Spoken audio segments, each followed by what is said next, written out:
So I feel the title of this video is pretty self-explanatory, though I understand some people tend to think before they listen. This video is not implying in any way that Bioshock was not good, or even very good. What I am saying, although initially it may seem hyperbolic, is that it's missing just a few small details that would have made it a no-holds-barred classic. Again, while I sincerely enjoy the game, that does not mean that it is as great as it easily could have been. There are a few issues I had with the game, all of which are small, but I'll name the one I find the most important and the most hindering. First though, a little background. Obviously most people know by now where Bioshock takes place and the themes it allows for, most prevalently how objectivist philosophy may bite a society in the buttocks. Rather violently is the answer. At the center of this gluteal munching is Adam. No, wrong Adam. Nope. Nope. No.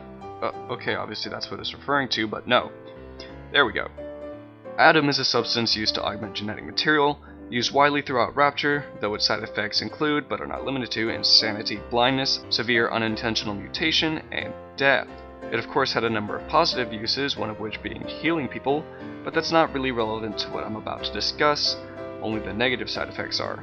A second thing to note, and Bioshock already did this rather well, was the parallel between the mindset of the player and the mindset the citizens of Rapture likely experienced while they first began using Adam, considering they came from an objectivist society. The player during combat, at least from most people that I've asked, and I've asked all my friends, was that they were having fun and or trying to solve a problem. Adam, to the player, is a means of accomplishing a goal, as well as a means by which to engage with the world and enjoy themselves. I mean, let's face it, using Adam is entertaining. Although it's understood that this world is not enjoyable anymore, the player nonetheless is feeling this way, while they are still understanding this world is a terrible place and why. Ordinarily this would be called ludonarrative dissonance, although I never really thought that term was as all-encompassing as it thinks it is, but you get the idea.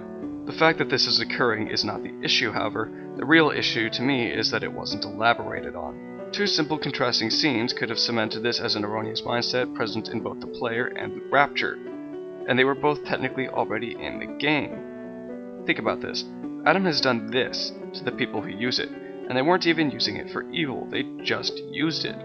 You've been injecting the same material in yourself all game, and nothing has happened to you. How is that so? While this may seem like a totally arbitrary complaint, bear with me. This is not only a mild contradiction of previously established exposition, but a missed opportunity. Before you had really done anything to yourself, you come across Tenenbaum and talk to her. Then, after splicing yourself out the wazoo, you meet with her again, and she just smokes a cigarette and gives you plot armor. Her simply saying something along the lines of, "You look so different from the last time we've met. You may just be doing what's necessary, but it's painful to see that this place can corrupt anyone. After all you've seen, it's even gotten you." This isn't just some dialogue I wish was in there, it's a simple literary device that would have done all of these things. 1. Tied in your previous interaction with Tenenbaum. 2.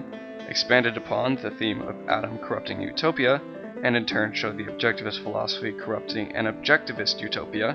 And 3. Given an arc to the silent protagonist, which is not a bad thing.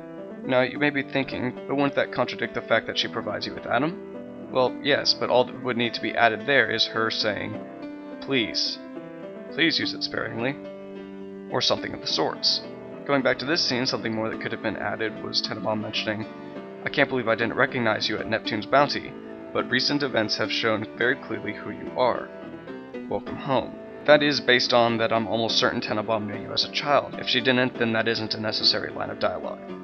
I remember when me and the crowd put you in that sub. This would, once again, 1. Tie their two scenes together, give explanation for why she didn't recognize you before, and 3. Demonstrate a somber tone that not only connects with the themes the game is presenting, but connects the actions of the player with the world in a more real and intellectual way. That, of course, isn't saying that the current way the player connects with the world is intellectually bankrupt by any means. Fighting insane people and rummaging through trash to survive a ruined utopia is certainly thematic, but I feel this simple addition, as I mentioned, would have made it even more thematic. Now, this may bring up the question, how would you have mutated just as far as the splicers after only a week, or however long you've been in here? Wouldn't that mean that the Rapture Civil War would have begun much sooner, or not at all? Wouldn't everyone in Rapture have mutated at the same rate you have? Well, not necessarily. There's a few things to remember that I feel should answer all those questions. Think of Adam like a drug. One can get addicted to a drug off one use, or become addicted only after repeated use. Addiction in this case being used as an example for any other side effect. Furthermore, the dosage of each use also carries sway. The splicers have done what? An increased strength upgrade, some sort of mobility upgrade, and at the most a teleportation, skin strength, and one element throwing plasmid. The player can at one point be carrying 18 plasmids and the top tier of those plasmids.